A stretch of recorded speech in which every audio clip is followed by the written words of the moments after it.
Hello champion, कैसे हैं आप सब? तैयारी ठीक चल रही होगी, है ना? बीच में थोड़ा सा तबीयत खराब हो गया था, इसी कारण मेरी क्लास नहीं हो रही थी। अब सब ठीक है, तो अभी क्लास कंटिन्यू रहेगी। अब चलिए हम लोग बात करते हैं, एस्से की बात करते हैं। और एस्से बहुत इंपॉर्टेंट है। इसको लेकर शायद डिस्कस हम लोग कर चुके हैं, नहीं किए तो कभी कर लेंगे।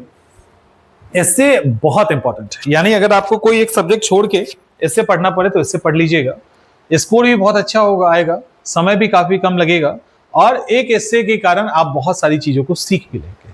तो एस्से का एक अपना इंपॉर्टेंस है, इसी के कारण एस्से को यूपीएससी, पीसीएस जैसे एग्जामिनेशन के अंदर इंपॉर्टेंस दिया गया है, और अब बीपीएससी में भी अलग से एस्से का पेपर शामिल कर लिया गया उसी इंपॉर्टेंस को देखते हुए। तो एस्से का इंपॉर्टेंस सिविल सर्विसेज के एग्जामिनेशन के अंदर है और होना भी चाहिए।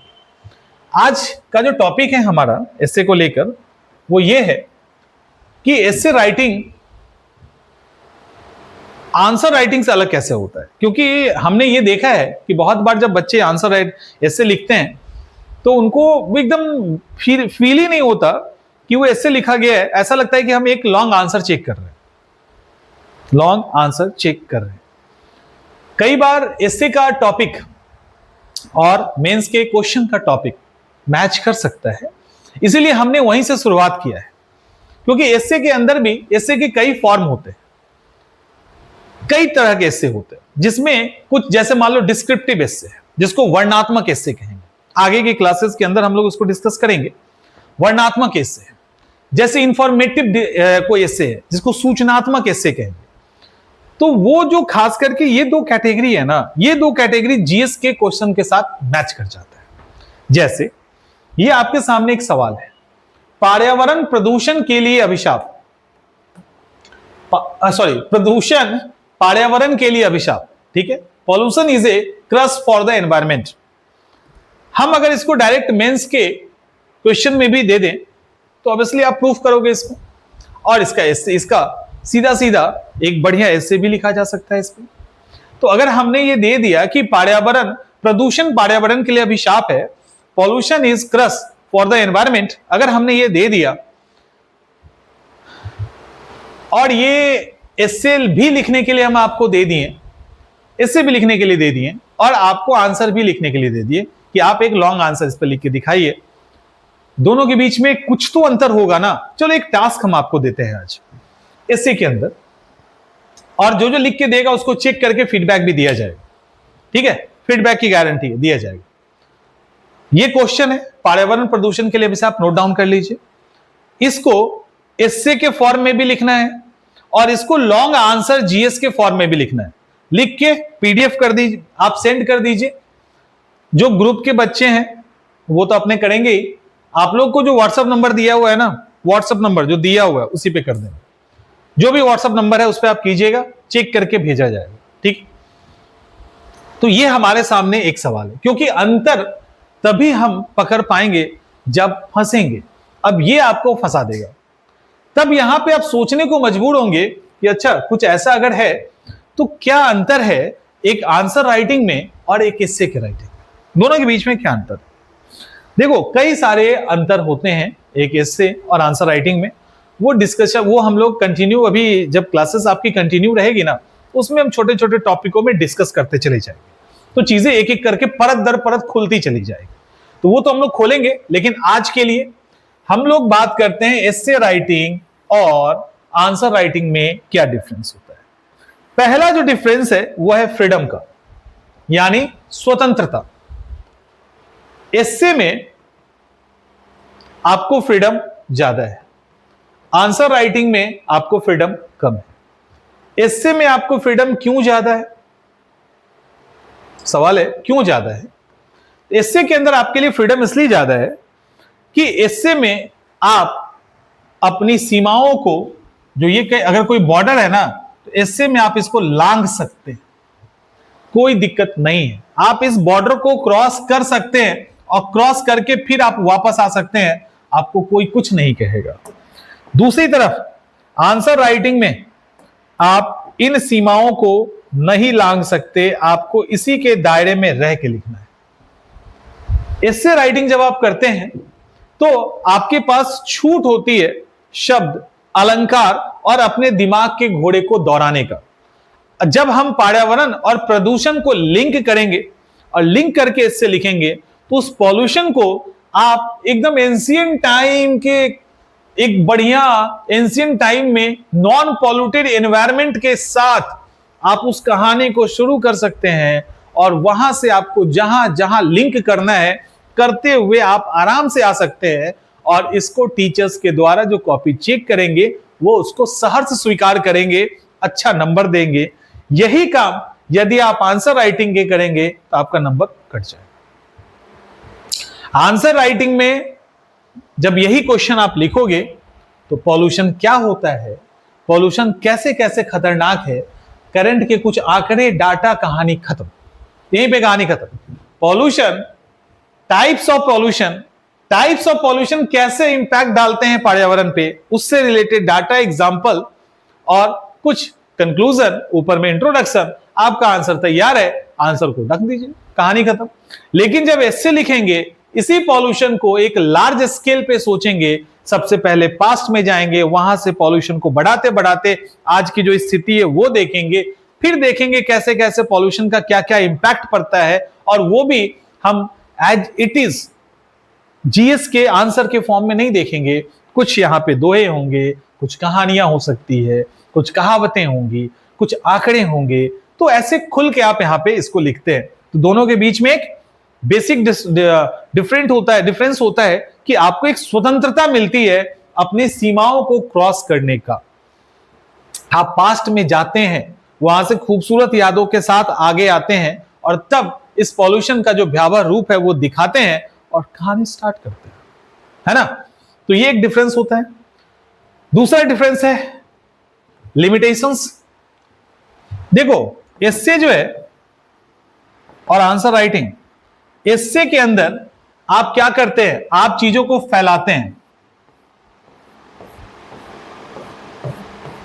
ऐसे फैलाएंगे, पूरा पूरा फैलाएंगे, जितना जाल फैला सकते हो एस्से में आप उतना फैला सकते हैं, आपको कोई नहीं रोकेगा, ठीक है। लेकिन जैसे ही कोई नहीं रोकेगा, लेकिन यही काम यदि आप आंसर राइटिंग के साथ करेंगे तो मामला फंस जाएगा। आंसर राइटिंग के साथ आप वही काम करोगे जितना रिक्वायरमेंट है, जितना आपसे पूछा गया। यहां पे एस्से में आपके पास छूट होती है अपने दिमाग के घोड़े को दौड़ा देने का। कॉन्टेक्स्ट वही रहेगा, उस कॉन्टेक्स्ट में आप चीजों को दोहरा सकते हैं। आप वेद की चीजें निकाल सकते हैं, आप पुराण से चीजें निकाल सकते हैं, आप रिलीजियस किताबों से, किसी और ऑथर की किताब से, किसी कोटेशन से, उन सब जगहों से आप चीजों को निकाल के इसके अंदर कोट कर सकते हैं। ये काम आप नहीं करेंगे इस आंसर राइटिंग में। तो लिमिटेशंस होते हैं। यहां पे लिमिटेशन जो है, लिमिट है ना, यहां लिमिटेशंस कम है। यहां पे आप थोड़ा उड़ सकते हो, यहां पे उड़ने की संभावनाएं कम हो जाती है। शुरुआत की बात करें, अगर हम शुरुआत की बात करें तो एस्से और आंसर राइटिंग, एस्से के अंदर शुरुआत करने के कई तरीके होते हैं। एस्से में आप कहानी से शुरुआत कर सकते हैं, एस्से में आप कहावत से शुरुआत कर सकते हैं, एस्से में आप लच्छेदार भाषा से शुरुआत कर सकते हैं, एस्से में आप आंकड़ों के साथ भी शुरुआत कर सकते हैं, और एस्से की शुरुआत डायरेक्ट भी हो सकती है।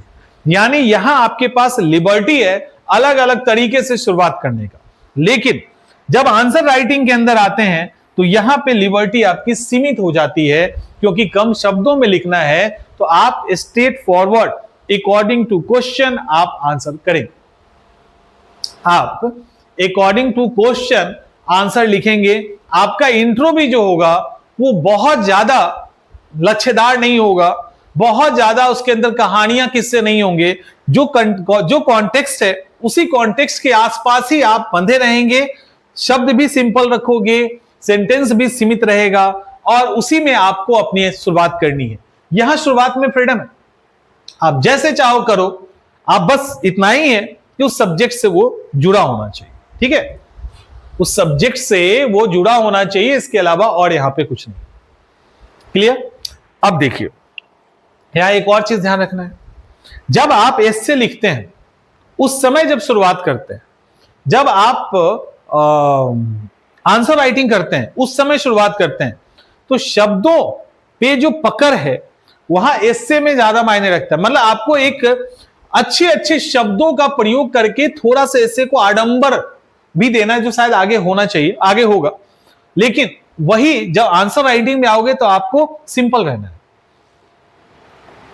आंसर राइटिंग में। हां, तो यहां क्या है, सब्जेक्ट मैटर आएगा ना, उसमें आडंबर्स डालने हैं, आपको अपनी कल्पनाओं को डालना है, लच्छेदार भाषाएं शब्दों का प्रयोग करना है। लेकिन यहां पे आंसर राइटिंग में बिल्कुल संभावना आपकी नहीं रहती, बिल्कुल नहीं रहता। आपको यहां एकदम सटीक तरीके से आगे बढ़ना है और कोई स्कोप नहीं है आपके पास कि आप बहुत ज्यादा इन सारे शब्दों का प्रयोग करके अपने आंसर को भारी और वजनी बनाने की कोशिश करें। इसके बाद uses of heavy words and sentences, वही कहने की कोशिश की गई है कि एस्से के अंदर ये चलेगा लेकिन आंसर राइटिंग में ये नहीं चलेगा। यानी यदि आप बहुत ज्यादा, थोड़ा बहुत एस्से में चले, आंसर राइटिंग में चलेगा, लेकिन बहुत ज्यादा वजनी शब्द सिर्फ इसलिए डाल रहे हैं कि आपका आंसर पढ़ने में या लाइन पढ़ने में क्लिष्ट हो जाए, क्लिष्ट का मतलब थोड़ा सा कॉम्प्लेक्स टाइप का हो जाए, थोड़ा भारी लगे, थोड़ा प्रभावी लगे, तो ये एस्से के लिए तो सही माना जाता है लेकिन आंसर राइटिंग के लिए सही नहीं माना जाता है। उसी के साथ साथ सेंटेंसेस, जैसे यहां पे अब क्या है, आंसर राइटिंग में आप कोटेशन पे कोटेशन कोट कर रहे हो जरूरत के हिसाब से, कहीं से भी लेके आ रहे हैं, ये काम आप यहां नहीं कर सकते। तो यहां पे कहीं ना कहीं आपके पास एक लिमिटेशन होता है जो एस्से और आंसर राइटिंग के बीच में एक डिफरेंस क्रिएट करता है। ठीक है, एक डिफरेंस क्रिएट होता है, इस बात को समझिएगा और इसको आपको मेंटेन करना पड़ेगा, अदरवाइज ना इधर नंबर मिलेगा ना उधर मिलेगा। और इसी कारण क्या होता है कि जब हम इससे बहुत अच्छा लिखने लगते हैं ना तो हमारा आंसर राइटिंग खराब हो जाता है, और जब हम आंसर राइटिंग बढ़िया लिखने लगते हैं तो हमारा एस्से खराब हो जाता है, क्योंकि आंसर राइटिंग पे खूब बढ़िया काम कर रहे हैं, एस्से मिला उसी फॉर्मेट में रगड़ दिए एस्से को, एस्से पे खूब काम कर रहे हैं, एस्से हमने ठीक किया, आंसर राइटिंग आए तो वही लच्छेदार भाषा जा रहा है। ये चीजें होती है, ठीक है। और हर बैच में, हर क्लास में हमने ये फेस किया है। इन दोनों के बीच में सबसे इंपॉर्टेंट है ये कि भाई आंसर राइटिंग क्या है, उसकी रिक्वायरमेंट क्या है, एस्से की रिक्वायरमेंट क्या है, इन दोनों को समझिए। सेम चीज में दोनों का रिक्वायरमेंट बदल जाएगा और ये आपको समझना पड़ेगा, क्योंकि सिर्फ कुछ सिमिलरिटीज होने के कारण आप ये नहीं कह सकते कि आंसर और इससे अलग होता है। सिमिलरिटी किस सेंस में? सिमिलरिटी फॉर्मेट में, एस्से का एक फॉर्मेट होता है उसको आपको पालन करना है, एक आंसर राइटिंग का फॉर्मेट होता है उसको पालन करना है। वर्ड लिमिट के अंदर एस्से को भी एक शब्द, दिए गए शब्द सीमा में ही लिखना है, आंसर राइटिंग को भी दिए गए शब्दों की सीमा में ही लिखना है। ठीक है, इसके बाद writing around the subject matter, यानी जो विषय वस्तु आपको दिया गया है वो एस्से में दिया गया हो, आंसर राइटिंग में दिया गया हो, फर्क नहीं पड़ता। जो विषय वस्तु दिया गया है उसी विषय वस्तु पे आपको लिखना है। अगर आपका विषय वस्तु क्या है, प्रदूषण पर्यावरण के लिए अभिशाप है, तो पॉल्यूशन को आप जहां लिखना लिखिए, लेकिन उसको आपको जोड़ना किससे है? पर्यावरण के अभिशाप से। कैसे एनवायरनमेंट को नुकसान पहुंचा रहा है, आपका पूरा एस्से का फोकस इसी पे होगा कि पॉल्यूशन कैसे एनवायरनमेंट को नुकसान पहुंचा रहा है। अब उस एनवायरनमेंट का दायरा आप जितना बड़ा कर दीजिए, लेकिन सब्जेक्ट मैटर पे ही टिका रहेगा। और जब आप मेंस आंसर राइटिंग करेंगे, जीएस का लिखोगे, तब भी आपका कॉन्टेक्स्ट यही होगा। ठीक है, तो सिर्फ इस तीनों के सिमिलरिटी के कारण आप ये नहीं कह सकते कि दोनों यानी एस्से और आंसर राइटिंग को लगभग इक्वल कर देंगे ना तो हो जाएगा। नहीं, एक दो जगह मैंने फिर से बोला था, डिस्क्रिप्टिव टाइप का जो आंसर्स होते हैं तो वहां पे या आपको एक्सप्लेन करना है, बहुत ज्यादा एक्सप्लेनेशन वाला होगा, आपको इंफॉर्मेटिव एस्से लिखना है, तो वहां पे एक हद तक दोनों के बीच में सिमिलरिटी आपको दिखेगी। लेकिन तब भी उसको आपको अलग बनाने के लिए बहुत सारी कहावतें, किस्से, उसको पास में लेके जाना, आडंबर रहित शब्दों का, सेंटेंस का यूज करना, अलग अलग तरह के आंकड़ों को प्रेजेंट करना, तो ये सारी चीजें अलग अलग तरह के डायमेंशंस के साथ उसको कवर करना, ये सारा चीज आंसर राइटिंग से एस्से को अलग बनाता है। तो सबसे पहले तो आपको यही समझना पड़ेगा कि एस्से और आंसर राइटिंग दो अलग चीज है, दोनों के फॉर्मेट अलग है, लिखने का तरीका अलग है और उसी तरीके से आपको लिखना है। ठीक है, तो आज हम लोग इसी पे बात किए हैं जानबूझ के।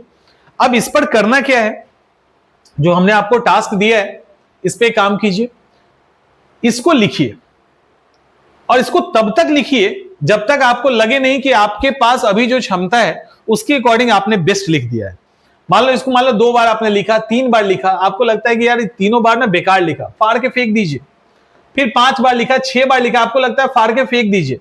जब आपको लगे कि नहीं ये वाला सही लिखा है, ये हमको भेजना है, तब आप लिख के भेजिए, उसको चेक किया जाएगा और दोनों एक साथ आएगा तभी चेक होगा। ये नहीं होगा कि आंसर दे दो और एस्से नहीं लिखो।